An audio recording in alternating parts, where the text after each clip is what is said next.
Gusto kong makita ang buhay pagmamaneho sa iyong sasakyan.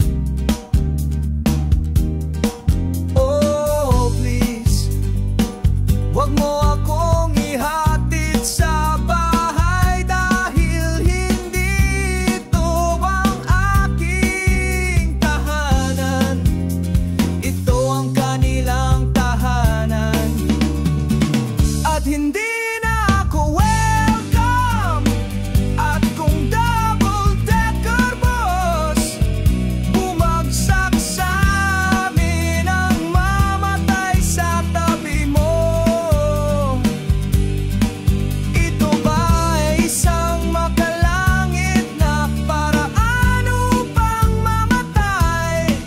At kung isang 10 toneladang truck papatayin tayong dalawa ang mamatay sa tabi mo. Walang kasiyahan ng pribilehiyo ay akin.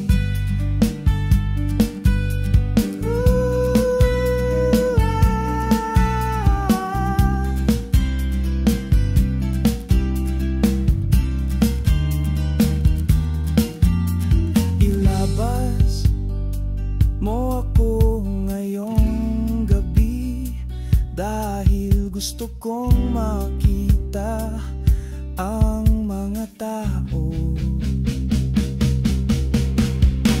At kung isang 10 toneladang truck